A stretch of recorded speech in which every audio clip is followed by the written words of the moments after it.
What does it mean to rationalise the denominator? It essentially means getting rid of any surds in the denominator. The reason we say rationalising is because we're talking about the difference between rational and irrational numbers, but for now, all you need to know is that rationalising the denominator means getting rid of any surds in the denominator. Great, so how do we do this? I think the best way to show you is through examples. I would say there's a simpler type and a harder type of question, so I'll show you 2 of each. Example 1, rationalise the denominator of 12 over root 3. So to do this, you can start by writing 12 over root 3 again, just like in the question. And then you've got to think of what you need to times the top and the bottom by to get rid of the surd in the denominator. To do that, we would times the top and the bottom by root 3. The reason we do the same to the top and the bottom is because that's just how fractions work. If you want to keep it the same, you do the same to the top and the bottom. If we do that, then we'll get 12 root 3 on the top, and more importantly, we get root 3 times root 3 on the bottom, which is just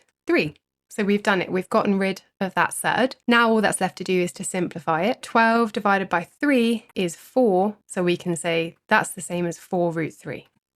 Here's another example. It looks a little bit more complicated, but the idea is the same as the one we just saw. So we've got root 20 plus root 80 over root 3. Best thing to do here is to try and simplify the surds where we can first. So root 20 is going to be root 4 root 5, and root 80 is going to be root 16 root 5, all over root 3. This simplifies into 2 root 5 plus 4 root 5 over root 3, and that simplifies into 6 root 5 over root 3. Now we're at the stage where we can look at that denominator and think about how to rationalise it. How do we get rid of a root 3? Well, we times by root 3. Whatever we do to the bottom, we have to do to the top. Let's times the top by root 3 as well and see what we get. On the bottom, we have 3, and on the top, we have 6 root 15. Looking at that, the 6 divided by 3 would give us 2. So we've got 2 root 15, and that's almost the answer, but it doesn't quite look like what they want. They want just one root with a number underneath it. To do that, we think about 2 as being root 4. So then we've got root 4 root 15, and then root 4 times root 15 together makes root 60. And that's in the form that they want.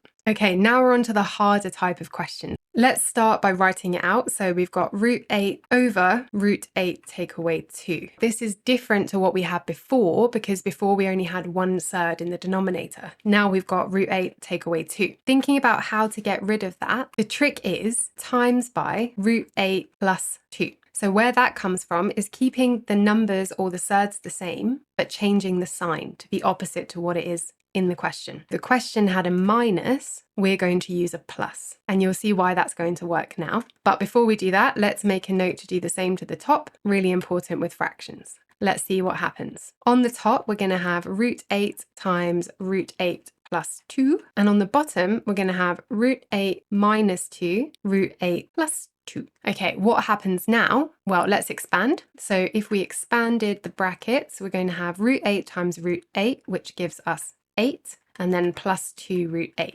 On the bottom, this is where the interesting thing happens. So if you expand those double brackets using FOIL or something similar, then we're going to have 8 plus 2 root 8 minus 2 root 8 minus 4. That's interesting because the 2 root 8 and the minus 2 root 8 are going to cancel each other out, so the surds are gone, and therefore we've rationalised the denominator. All that's left to do now is to simplify. We've got 8 plus 2 root 8 over 4. That is correct, but it doesn't quite look the same as the format that they give in the question. Let's see what else we can do. We can split that root 8 down into 8 plus 2 root 4 root 2 all over 4. Now root 4 is the same as 2, so that's going to be 8 plus 4 root 2 over 4. We can finish this off by dividing each thing by 4, and that's going to give us 2 plus root 2, which is in the form that they want, so we're done. Harder example 2, rationalise the denominator of 4 over 7 minus root 5. And they want the answer in the end to be a plus b root 5, where a and b are fractions in their simplest form. That looks pretty scary, but again, it's just going to be similar to what we did earlier. 4 over 7 minus root 5.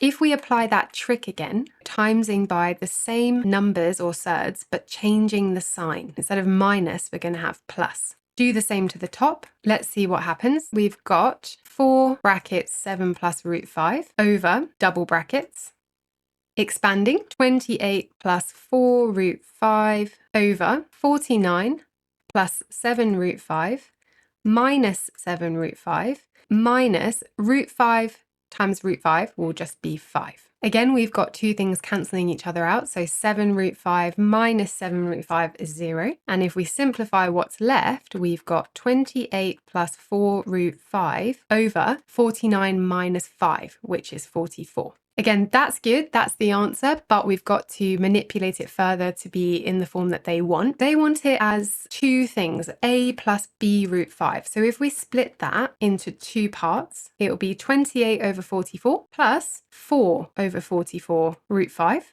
All that's left to do now is simplify the fractions. So that will be 7 over 11 plus 1 over 11 root 5. And there we go. That's it for now. If you like this video, please remember to like, comment, and subscribe to my channel if you haven't already. And please do share this with anyone else who you think might find it useful. Thanks and see you next time.